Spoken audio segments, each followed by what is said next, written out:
Assalamualaikum warahmatullahi wabarakatuh.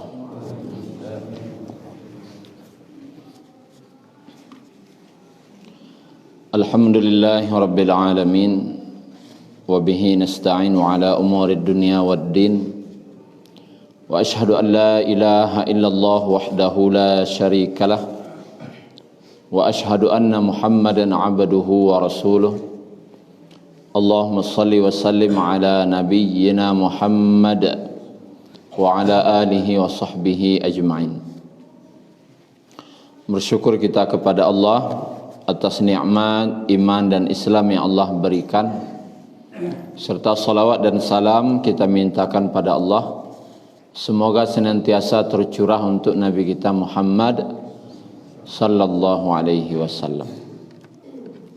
Bapak Ibu yang dirahmati Allah Subhanahu wa taala, salat artinya curahan ampunan dan rahmat dari Allah Subhanahu wa taala.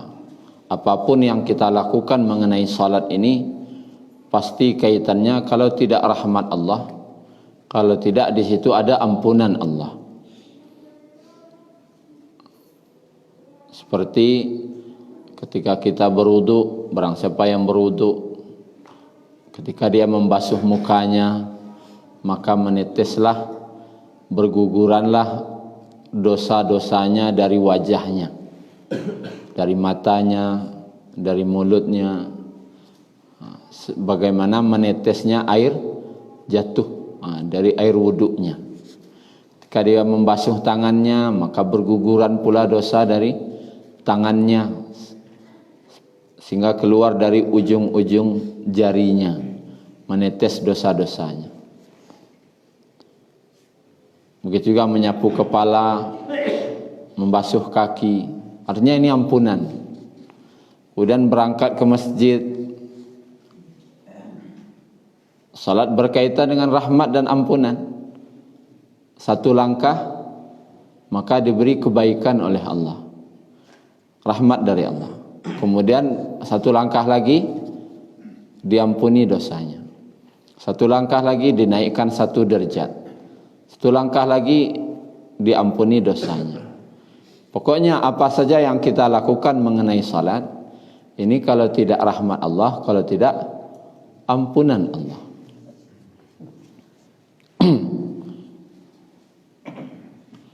Dan apapun yang kita tinggalkan dari salat ini, maka kebalikannya juga. Kalau tidak murka Allah, kalau tidak azabnya Allah. Kalau tidak murkanya Allah, kalau tidak azabnya Allah ketika meninggalkan salat. Maka Bapak Ibu yang dirahmati Allah, sebaiknya kewajiban kita adalah bagaimana kita senantiasa selalu di dalam rahmat dan ampunannya Allah. Juga salat subuh berjamaah. Man shalla subha fi jamaah faka'annama shallal laila kullah.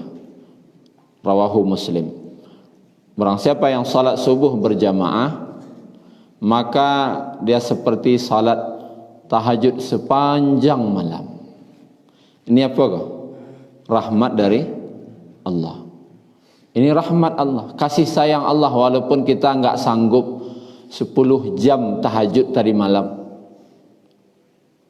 Enggak sanggup 10 jam karena sepanjang malam. Tapi ini hanya dengan berjamaah subuh telah Allah berikan pahala seperti salat tahajud sepanjang malam. Rahmat besar dari Allah. Ini bukan pahala salat subuh ya, tapi pahala salat subuh berjamaah, pahala berjamaahnya, belum salat subuhnya. Rahmat lagi dari Allah Subhanahu wa taala. Masuk masjid baca doa, Allahumma ftahli abwaab rahmatik. Ya Allah, bukakanlah untukku pintu rahmatmu. Jadi selalu dalam rahmatnya Allah Subhanahu wa taala. Jadi Bapak Ibu yang dirahmati Allah Subhanahu wa taala, bagaimana salat ini nanti, maksud dan tujuan dari salat. Ini yang harus kita pertegas sedikit, maksud dan tujuan salat. Apa maksud dan tujuan dari salat? Pak Haji, tanda atau Pak, kita berusaha tentu ada tujuan. Ada tujuan dari usaha kita itu, dan menunjukkan usaha kita sudah sukses atau tidak. Maka lihatlah dari maksud dan tujuannya. Maksud dari tujuan dari apa yang kita lakukan. Seperti Bapak Ibu kasawah, apa maksud tujuannya? Mendapatkan hasil panen yang melimpah. Ada enggak niat lain selain itu? Tuntung dimakan manci, ada niat orang? Enggak ada. Pasti niat, maksud dan tujuannya adalah bagaimana hasil panennya melimpah. Kalau bahasa orang Kamang nisab ya. Hasilnya biasanya setengah nisab, kini bisa sanisab sawah tadi. Kemudian orang menggalih dia maksud tujuan keuntungan yang sebesar-besarnya. Tapi kalau makin hari isi kadai makin berkurang, berarti tidak tercapai maksud dan tujuan. Kemudian salat. Kita salat ini ada maksud dan tujuan. Dan kita melihat salat kita sudah berhasil atau belum, maka lihatlah dari maksud dan tujuan tadi. Siapa yang memberikan patokan maksud dan tujuan salat tadi? Allah langsung. Aqimis salah. Dalam surat Al-Ankabut ayat 45. Aqimis salah. Dirikanlah salat. Inna salata tanha anil fahsya'i wal munkar. Sesungguhnya salat itu, inna salata tanha anil fahsya'i wal munkar, mencegah dari perbuatan keji dan mungkar. Bapak Ibu, apa beda antara keji dan mungkar? Contoh perbuatan keji, contoh perbuatan mungkar. Maka para ulama tafsir menyatakan fahsya itu dan mungkar itu sama-sama kejahatan. Hanya saja fahsya itu kejahatan batin hati, iri, dengki, dendam, munafik, apa penyakit hati lah, ujub, riya, segala penyakit fahsya. Mungkar, kejahatan lahiriah, kejahatan mata, kejahatan lisan, kejahatan telinga, kejahatan tangan, kejahatan kaki, kejahatan fisik yang tampak. Sedangkan fahsya, kejahatan yang tidak nampak. Nah, untuk mengukur salat kita sudah berhasil atau belum, maka lihatlah sudah sejauh mana fahsya dan mungkar ini tidak ada dalam diri kita. Makanya disebutkan yang dikatakan mendirikan salat itu adalah membawa sifat-sifat yang ada dalam salat dalam kehidupan sehari-hari. Kan itu yang cak dibaca orang. Sifat-sifat dalam salat, latihannya gitu. Bagaimana cara mencegah dari perbuatan keji dan mungkar tadi, yaitu latihan dengan membawa sifat-sifat yang ada di dalam salat ke dalam kehidupan sehari-hari. Ini latihannya. Sifat dalam salat. Sifat dalam salat itu adalah sebelum salat dia taharah dulu. Istinja kah, kemudian berwudu. Kalau dia sedang junub maka dia mandi. Artinya dia bersuci dulu. Membersihkan fisik. Membersihkan. Artinya apa? Seorang yang salat adalah orang yang bersih secara fisik. Bukan saja membersihkan hati. Maka salah kalau ada orang menilai nampantangkan hati. Tidak. Islam tidak mengajarkan yang penting hati, tapi juga lahiriah, sehingga disebutkan tidak sah salat, la salata, tidak ada salat bagi orang yang tidak berwudu.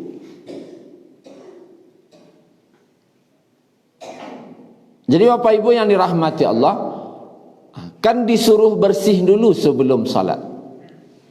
Bawa mempraktekkan iko dalam kehidupan sehari, yo baras ya.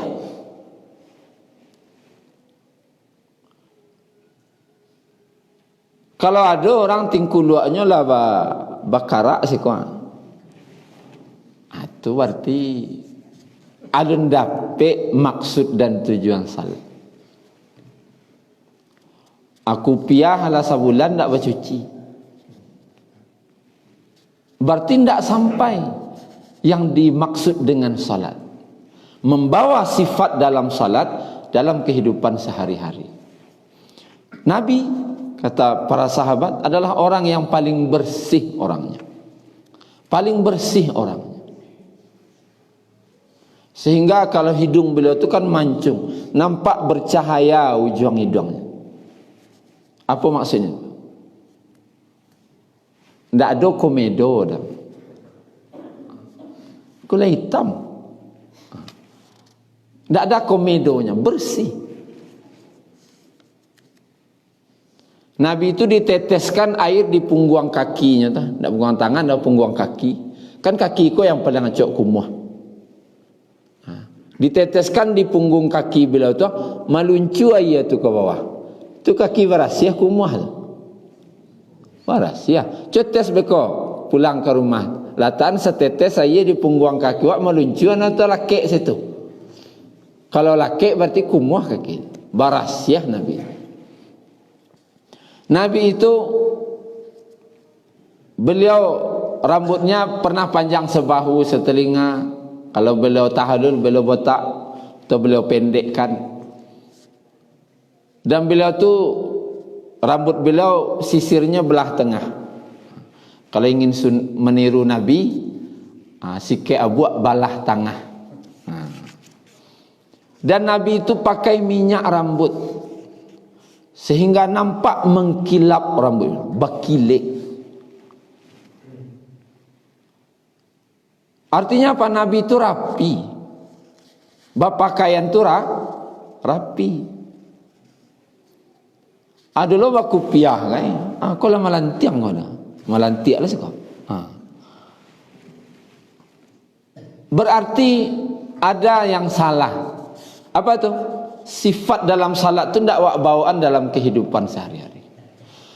Makanya ulama mengatakan, kalau hanya salat saja yang kita lakukan, tetapi sifat salat tidak kita bawakan dalam kehidupan sehari-hari, namanya mengerjakan salat.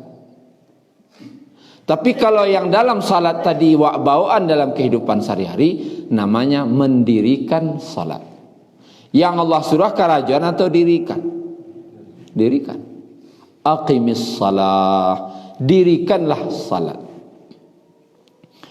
Inna salata tanha anil fahsya'i wal munkar. Sesungguhnya salat itu mencegah dari perbuatan keji dan mungkar. Bako awaklah salat ustaz, tapi suko jo mencaliak enam buruk-buruk di ape. Mato ko ingin jo mencaliak enam buruk-buruk tu. Berarti baru mengerjakan salat. Karena dalam salat awak disuruh menundukkan pandangan. Tidak boleh pandangan kanan kiri, kateh dilarang. Salat tu melihat tempat sujud, tunduk pandangan. Maka ketika selesai salat, kemanapun dia pergi, dia tundukkan pandangan. Berarti dia telah mendirikan salat. Dalam salat punya sifat apa? Jujur. Misalnya sedang salat, imam sedang baca ayat, abah lasih saja di bawah. Tidak lo kareh dah. Awak surang aja tahunya. Bagi kira mundur atau tarik? Itu mengajarkan apa? Jujur. Mengajarkan jujur. Walaupun orang kiri kanan tidak tahu, orang tidak ada mendanga, kan bisa saja. Tak tahu ke orang dah, taruh salah. Tapi tidak, harus jujur, diajar jujur salat. Mundur, ulang wuduk balik. Setelah wuduk, mulai salat balik. Bara tinggal tambah. Nah, sifat kalau yang wak bawa dalam kehidupan sehari, jujur. Walaupun tidak ada orang kayak wak, tidak ada induk samang wak, tidak ada bos wak situ, tidak bisa main ambil saja. Nah, kelemahan sekarang ini, maksud dan tujuan salat kolah yang tidak tercapai. Bara dia kini banyak keluhan orang yang mau mendengar seberuang.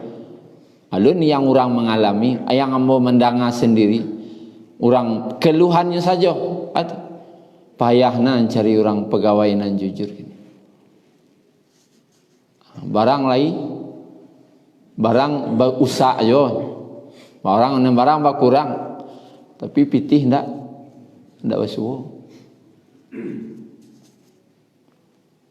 Itu menunjukkan apa dicari pegawai kau salat sadonya.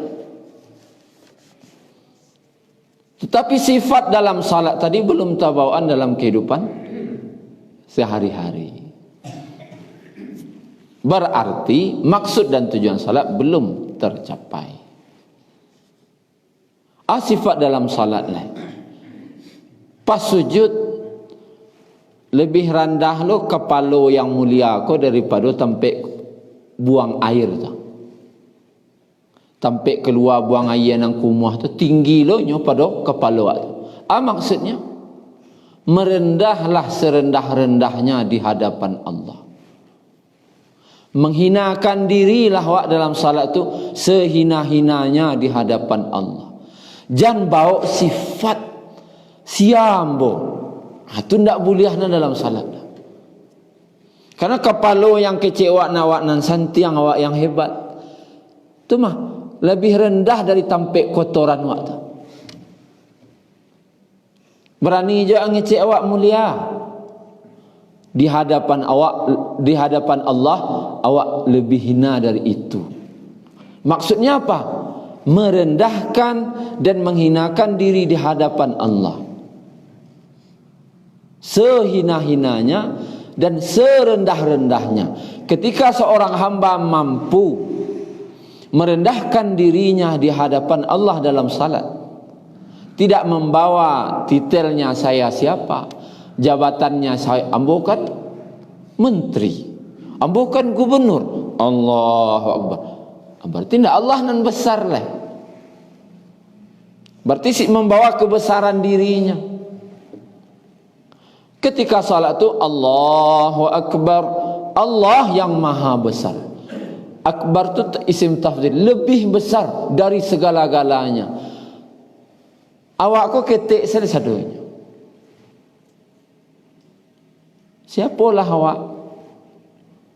Maka ikut pula sifat yang awak bawa keluar. Atau rendah hati, undak maninggi, kok mengecek, indak suka maninggi, kok hebat nawa, awak indak suka mengecek awak santiang. Tentu ni dia boleh. Angku kepatang orang. Itu kata-kata sombong. Berarti kalau ada orang awak salah mengecek seperti itu, jelehlah dia boleh. Berarti alun dapat dua sifat salat. Orang yang benar tu ambo ndak tahu. Ambo ndak tahu.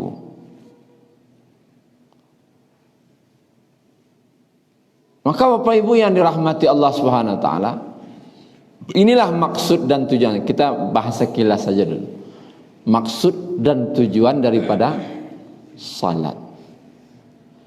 Tentu wak tahu indahnya caliak sendiri wak seorang. Dalam salat kita yang dibaca hanya Al-Quran, bertasbih, berzikir, berdoa. Artinya apa? Yang baik-baik saja yang kita baca dalam salat. Maka ukuran kita sukses salat atau tidak, di luar salat kita hanya berbicara yang baik-baik. Kalau masih bergunjing, masih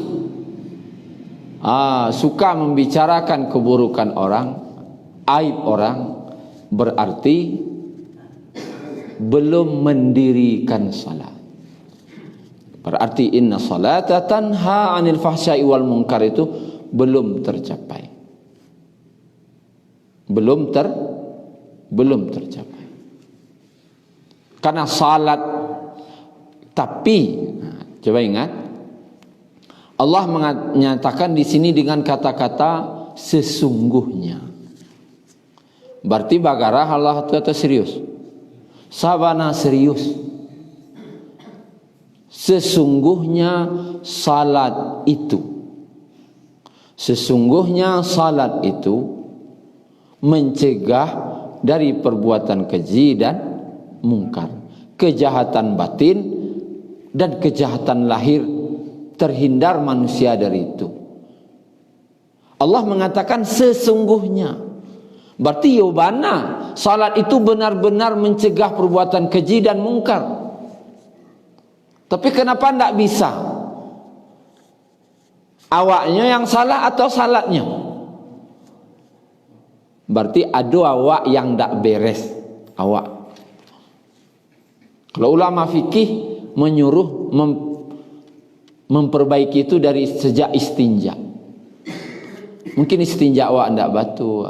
Mungkin buang air awak sambil tagak saja. Kemudian ada memercik buang air tadi ke pakaian, sehingga membuat tidak bisa awak benar salat selain. Karena sahnya salat itu dengan dari taharah. Kalau ulama fikih mengkaji dari awalnya dari situ. Kenapa tidak bisa khusyuk dalam salat? Salah satunya karena istinjanya tidak benar atau wuduknya tidak benar. Salah satu tipuan setan dalam salat, dalam wuduk adalah boros menggunakan air. Banyak air, keran mau buka kadang-kadang. Itu salah satu penyebab kenapa salat kita tidak bisa khusyuk. Kalau salat tidak khusyuk, tentu tidak ada mempunyai perubahan pada diri. Ini inti salat itu di khusyuknya tadi. Maka khusyuk secara lahir dan khusyuk secara batin itu penting. Maka Bapak Ibu yang dirahmati Allah Subhanahu wa taala, itu acuannya. Jadi untuk menceliak salat wa'lah sukses atau belum? Mode orang ke sawah tadi, kalau lagi sampai sanisap lagi sukses. Tapi kalau habis dimenci, nanti gagal panen namanya. Lagi jam dapat, enggak. Kini salat awak lah bisa enggak mencegah perbuatan keji dan mungkar salat awak tadi? Lah terhindar ndak hati wak dari rasa dendam, iri, dengki, sombong, ria, ujub, sum'ah? Kalau Allah berarti lai sukses salat wak. Tapi kalau alun pailoi salat kembali.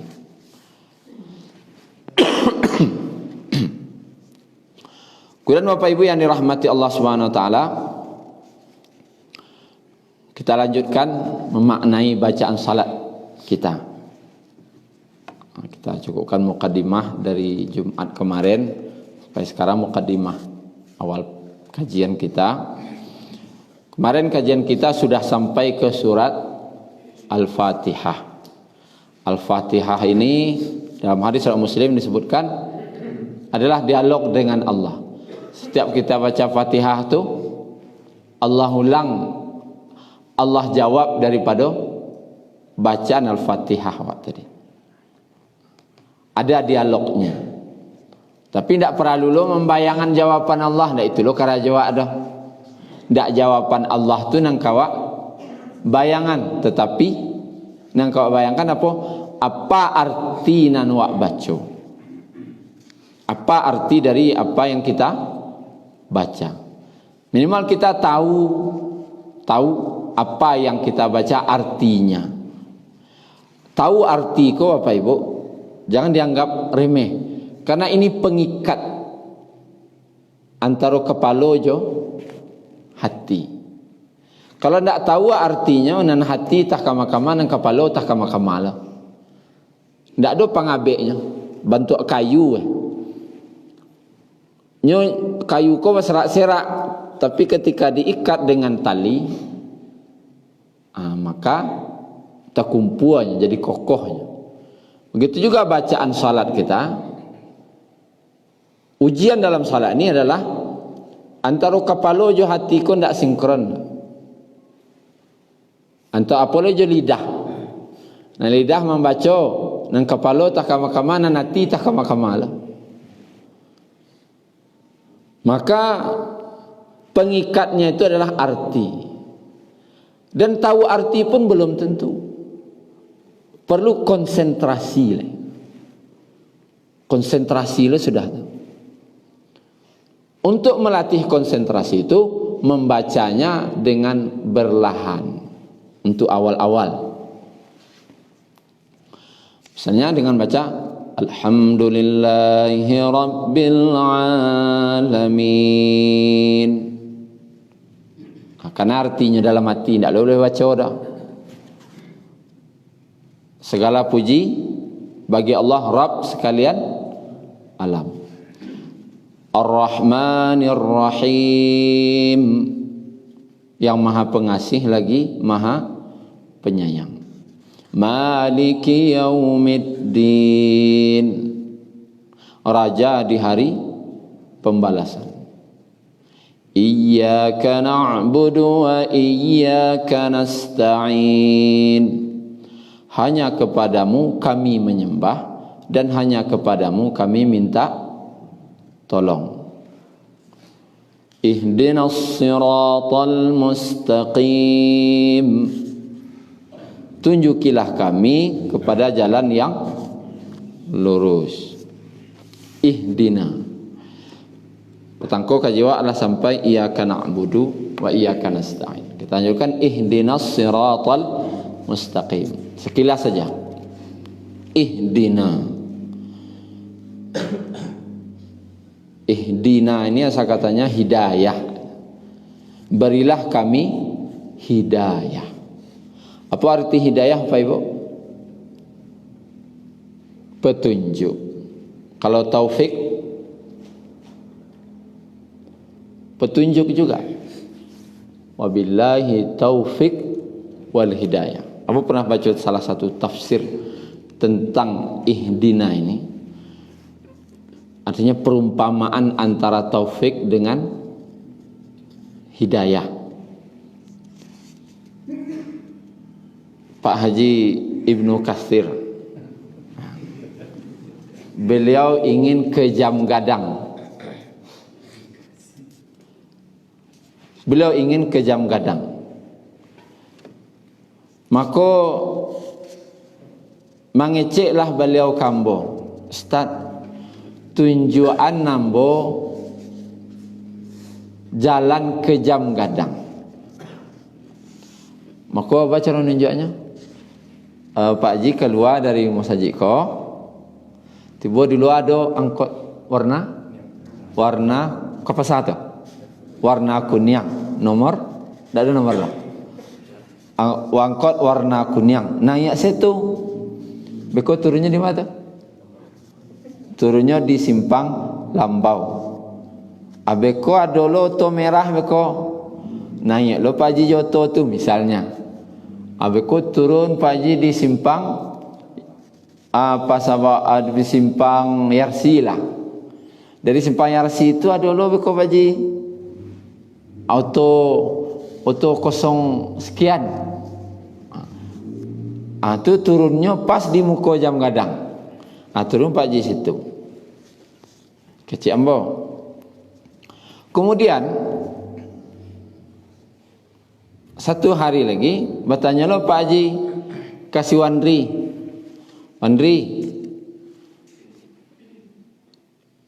kemana tolong tunjukan jalan ke Jam Gadang. Maka kecik si Wandri dipaciknya tangan Pak Haji ko naik adalah Pak Haji kate hoto Ambo. Maka diantar di si Wandri sampai ke Jam Gadang. Beda atau tidak? Permintaan sama. Tunjukan Ambo jalan ke Jam Gadang. Nan Ambo menunjuk naik otoiko. Beko turun di situ. Ada nampak Jam Gadang itu tuh. Itu namanya taufik. Sedangkan hidayah juga asal katanya sama dengan ketika kita berkata hadiah. Hadiah itu pemberian ketika berang, ketika senang, ketika ada kegembiraan. Artinya dengan senang hati petunjuk itu diberi sehingga diantarkan ke jalan yang lurus tadi. Kini awak meminta agar ditunjuki oleh Allah ke jalan yang lurus. Maka kita minta ihdina. Dalam makna arti apa? Artinya yang awak harus rasakan dalam hati kita adalah ihdina. Tunjukilah, bukan sekedar tunjuk. Memang bahasanya tunjuk, tapi dalam hati kita apa? Antarkan.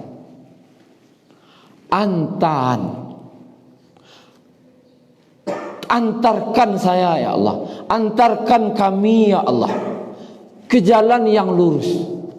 Bakok minta antan wa ke Allah, ndak sekedar ditunjuk-tunjuk mereka. Ke situ. Karena jalan ke jalan yang lurus itu tuh banyak halangannya. Kok yo itu otonyo. Rupanya oto samaran loh. Yo oto kunyang, yo pindah oto itu dah. Di oto kunyang kok banyak loh rupanya.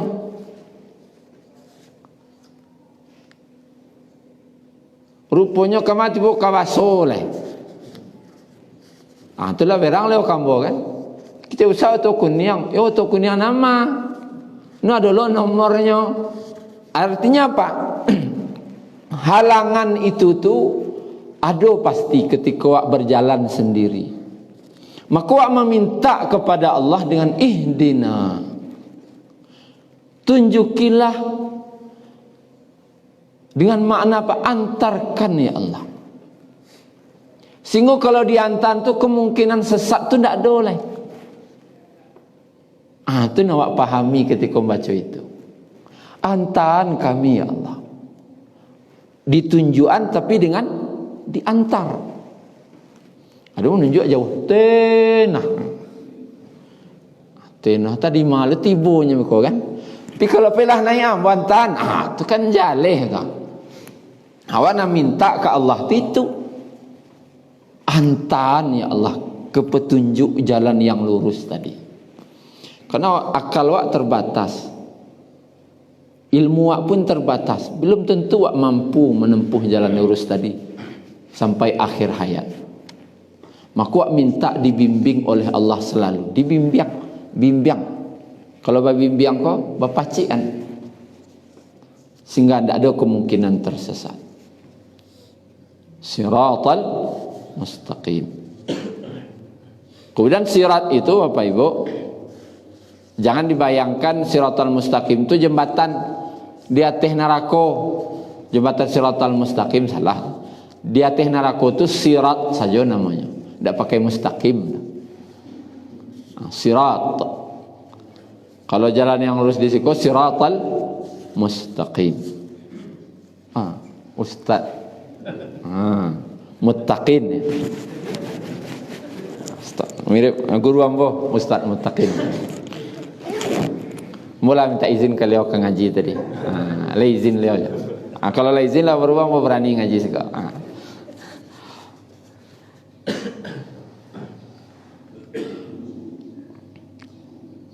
Asal katanya mustaqim itu kan qama, berdiri. Kalau berdiri itu artinya membungkuk atau lurih? Orang berdiri bungkuk atau lurih? Lurih. Makanya berdiri lurus, tidak ada bingkuak-bingkuaknya. Sia jalan, jalan sia tu. Nang kawa ikui jalanan lurih, tidak ada bingkuak-bingkuak tu. Siratal ladzina an'amta alaihim. Jalan orang yang telah engkau beri nikmat kepada mereka. Telah engkau beri nikmat atas mereka. Siapa orang yang telah Allah beri nikmat?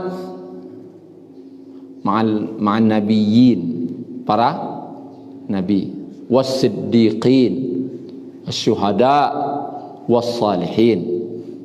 Orang-orang saleh. Dinang kawa ikui jalan sia, jalan para nabi. Kalau jalan para nabi wa ikui tidak akan pernah tersesat, akan lurus dari. Jalan guru wa ikui, yo. Tapi kalau guru tu lain mencontoh nabi lo, ndak sekedar guru dah. Kalau guru tu memang mencontoh nabi wa ikui. Tapi kalau guru kau ndak mencontoh nabi je, berarti ndak bisa diikuti. Karena patokan tu tetap nabi. Karena itulah orang yang telah sukses. Para sahabat, orang yang telah meniru, yang sukses meniru para nabi itu siapa? Sahabat. Yang telah sukses meniru sahabat siapa? Tabi'in. Jadi nang kawa tiru tu yang telah sukses, dan itu sangat cocok dengan pepatah Minang. Mancaliak tuah kanan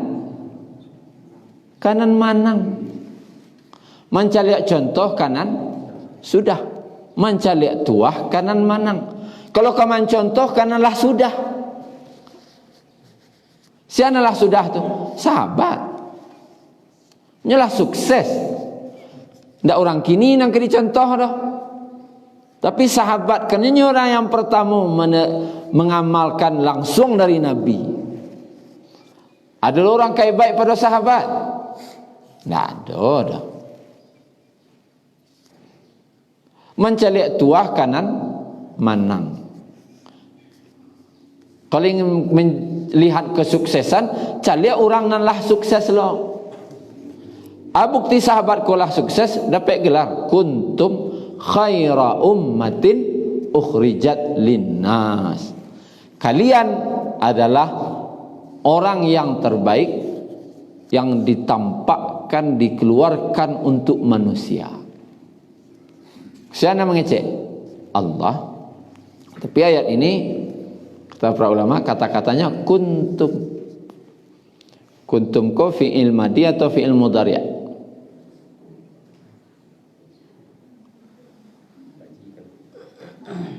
Tawadu orang Pasya. Orang Pasya kan ahli bahasa Arab. Kalau Ustaz Muttaqin ya tahu, tidak perlu tanya kalau guru kadang kan.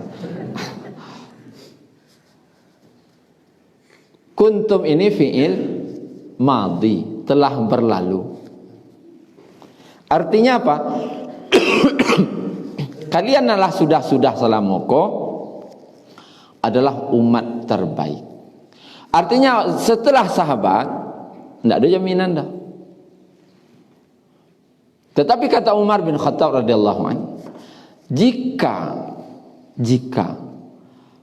umat sesudah sahabat ini meniru sahabat, maka mereka bisa juga seperti jadi umat terbaik. Apakah umat terbaik? Belum tentu. Kalau cara hidup sahabat, yang menjadi contoh dewa adalah para sahabat, mencontoh orang yang lah sukses, bisa luak sukses. Tapi kalau cara hidup wak tidak menurut sahabat, dan terbalik caranya akan digolongkan menjadi umat terbaik. Gitu. Makanya itulah jalan yang wak minta. Makanya wak minta ke Allah tadi bah, bimbinglah kami ya Allah, antahan kami ya Allah kepada jalan yang lurus tadi, antahan.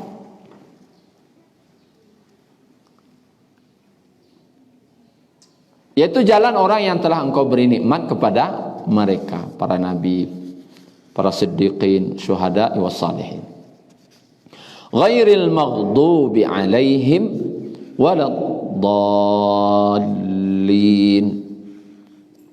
Ghair, bukan.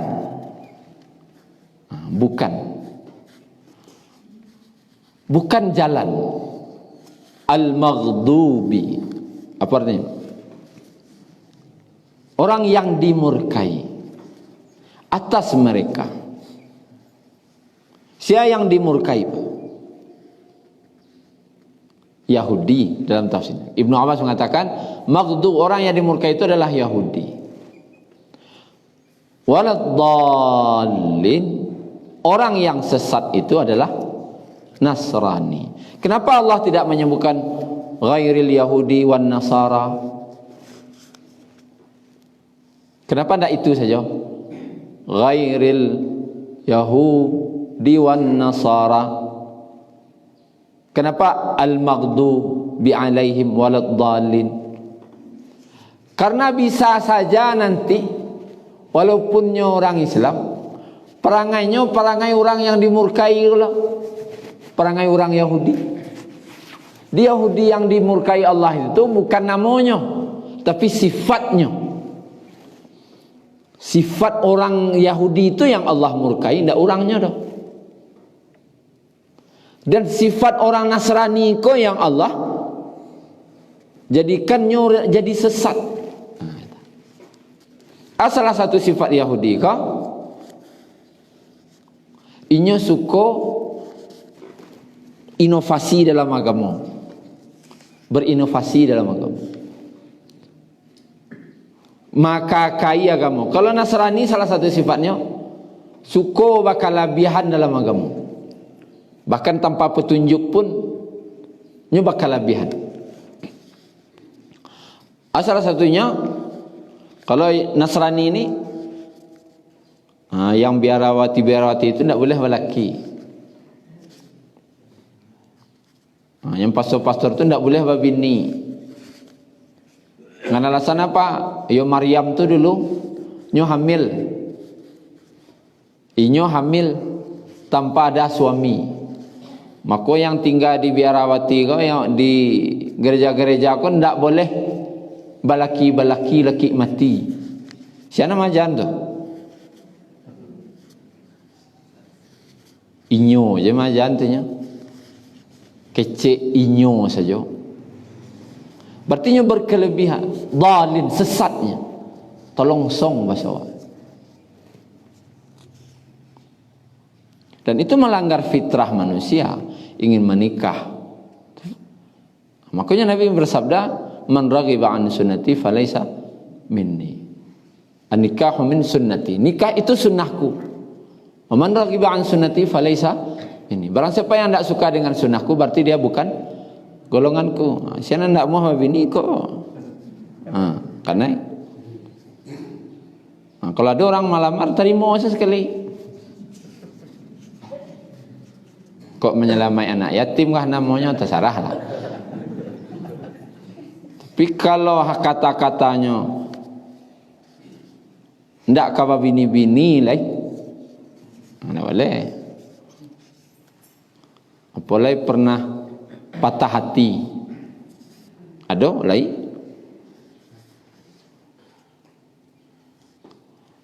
Berarti kok jadi sesatnya, tersesat. Jadi yang Allah murka itu sifat. Maka harus tahu perangai orang Yahudi kok. Jangan sampai lo awak le orang sampai perangai Yahudi. Bahaya karena murka juga jadinya ujung-ujungnya. Jadi Bapak Ibu yang dirahmati Allah Subhanahu wa taala, salah satunya mengenai Ramadan, kita simpulkan puasa Ramadan orang Yahudi kok Ramadan tu puasanya angik. Maka orang Yahudi kok ndak amuh dulu. Karena Ramadan kok lah pernah Allah perintahkan puasa tu dulu. Tapi bagi orang Yahudi karena mulai Ramadan tu puasa musim panas, maka keceknya musyawarah lo nya sesama inyo lo, para pendeta-pendeta rahib-rahibnya tu. Diangik kita pindahan bulannya bah. Dan Allah menyuruhkan puasa. Allah tu kan penyayang. Allah tu kan penyayang. Diangik kita pindahan salah bulannya. Kama Rabiul Awal. Musim semi. Saju. Malamnya lama. Siangnya pendek. Puasa mula ke 7. Pukul 5 lah buka. Malam bisa panjang lah. Yang penting nam puasa tetap kita kerjakan. Karena murkanya. Dan Nasrani tidak ada. Yang Nasrani ini Allah beliau menyuruh dari terbit fajar sampai terbenam matahari. Ambo talok lebih dari itu. Akhirnya apa? Nyu puasa tapi babuko je sahur semua katanya. Jam mampek tu babuko dan sahur sekalian. Mau ditunya. Dilabiahnya Allah menyuruh sekian, ambo talok lebih dari itu. Nak tambah banyak pahala no. Keceknya. Rupanya zalim, jadi orang sesat. Begitu juga kisas. Kisas dulu dah diwajibkan juga kepada umat terdahulu. Kisas. Tapi orang Yahudi berkelebihannya, nyo merasa rasnya ras paling mulia di muka bumi kau. Kalau ada orang Yahudi mati cek seluruh keluarga orang tu bunuh, ndak surang sana. Itu orang Yahudi dulu mengkisas. Karena yang dibunuh kau orang paling mulia di muka bumi, keceknya loh katanya. Maka yang membunuh kau harus sekeluarga lo dibunuh aja. Orang Nasrani ndak. Kalau ada awak dibunuh, maafan silah. Ndak perlu ke dihukum kisah sudah. Melanggar HAM lo beko. Maafan silah. Islam tidak. Islam tu wasatan, pertengahan. Maka jangan sampai yang dimurkai, jangan sampai jadi yang sesat. Itu sifat-sifat Yahudi. Jadi bukan orang Yahudi ya. Jangan sampai jadi bersifat seperti sifat Yahudi atau bersifat seperti sifat orang Nasrani. Boleh nanti cari bukunya. Kenapa orang Yahudi kok dimurkai dan kenapa orang-orang Nasrani kok sesat. Terakhir, amin. Apa artinya Bapak? Kabulkanlah. Baca amin kok. Hati-hati je. Kalau panjang A-nya. Amin. Apa artinya? Percaya. Amin. Percayalah. Minnya yang panjang. Amin. Artinya amanah. Amanah. Kemudian amin. Artinya apa? Menuju ke suatu tempat. Yang benar itu apa? Amin. Kabulkanlah. Amin. Nah, itu dah. Artinya apa? Percayalah. Amin. Aku mendoakan, ada orang mendoa sama tu aminnya banyak. Amanah, amanah gitu. Amin. Amin. Nah, itulah salah tu, Pak. Amin. Amin. Itulah salah tu. Nanam batu tu ajumin tu sama panjang. Amin. Dan tidak boleh pula berlebihan panjangnya. Amin. Nah, itu panjang melo tu. Kabulkanlah. Telongsong lah namanya. Biasa saja. Ghairil maghdubi alaihim waladdallin.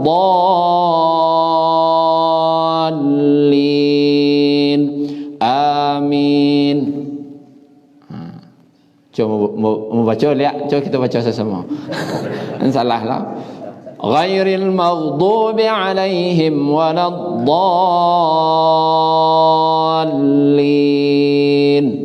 Amin. Terus yang dan barang siapa yang aminnya bersamaan dengan aminnya para malaikat, maka doa-doanya dikabulkan oleh Allah. Ana wa minta di atas tadi itu Allah kabulkan. Batando manando ya wa amin wa samo jo malaikat. Pada terang ada seorang malaikat, maka aminnya kata ulama bersamaan dengan imam. Jangan dulu dari imam, jangan terlalu kemudian dari imam. Serentak dengan imam. Karena malaikat membaca aminnya samo jo imam. Mungkin itu saja Bapak Ibu. Terlebih dan terkurang mohon maaf. Dan waktu isyraq juga sudah masuk. Subhanakallahumma rabbana bihamdika asyhadu an la ilaha illa anta astaghfiruka wa atubu ilaik. Assalamualaikum warahmatullahi wabarakatuh.